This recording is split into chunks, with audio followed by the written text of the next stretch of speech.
बहुत अच्छा ट्रिक, बस थोड़ा-सा समझना है और आप कम से कम 1 से 2 नंबर लेके जाएँगे।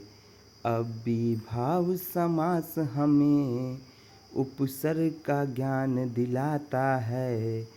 तत्पुरुष समास हमें कारक का भेद बताता है।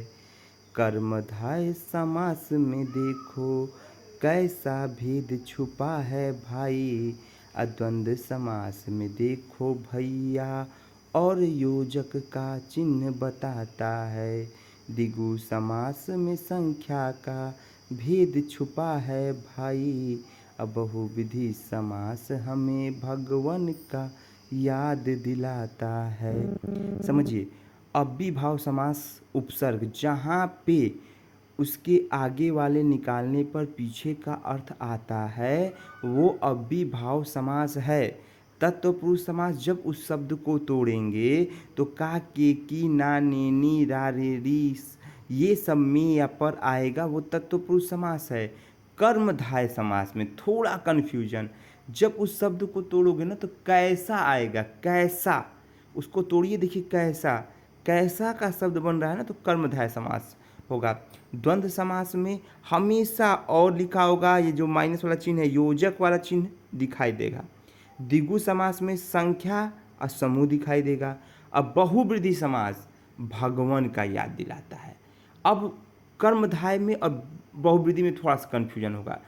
कर्मधारय में भी भगवान का नाम रहेगा, बहुवृद्धि में भी भगवान का रहेगा, लेकिन बहुवृद्धि वाले भगवान का नाम को तोड़ेंगे तो वो कैसा नहीं बताएगा, और कर्मधारय वाले में तोड़ेंगे तो वो कैसा बताएगा।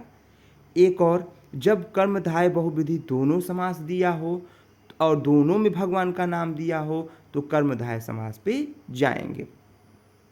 जैसे यथाशक्ति, यथा को हटाइए तो देखिए शक्ति का अर्थ आ रहा है, तो यथा क्या होगा, उपसर्ग होगा, अव्ययीभाव समास एकदम पकड़ लीजिए। रसोई घर, रसोई के लिए घर, तो तत्पुरुष समास आ गया, के आ गया। नीलकंठ, अब देखो इसको तोड़ो, कंठ कैसा है, कंठ नीला है कंठ, तो कंठ कैसा है, नीला है कंठ, ठीक है। तो अब यह नीलकंठ क्या हो जाएगा, कर्मधारय समास। अब देखिए इसी में पीतांबर, कैसा है अंबर, पीला है। अब वो चीज़ जो आएगा या कैसा है वस्तु, तो वो पीला है, जहाँ कैसा से आ जाएगा ना बेटा वह आपका कर्मधारय समास होगा। एक दो क्वेश्चन करिए एकदम कंप्लीट हो जाएगा। द्वंद्व समास में या तो ये माइनस वाला चिन्ह दिखाई देगा, या तो माता च पिता दिखाई देगा, या माता और पिता दिखाएगा, द्वंद्व समास हो जाएगा। द्विगु समास जहाँ पे आपका संख्या हो और समूह हो वह क्या हो जाएगा, द्विगु समास हो जाएगा। बहुवृद्धि अभी बताया हूँ, गजानंद, गजानंद मतलब गणेश भगवान, और गणेश भगवान का मतलब क्या हो गया भैया, बहुवृद्धि समास हो गया। इतना ही ध्यान देना है, आपको 1 से 2 नंबर चला जाएगा।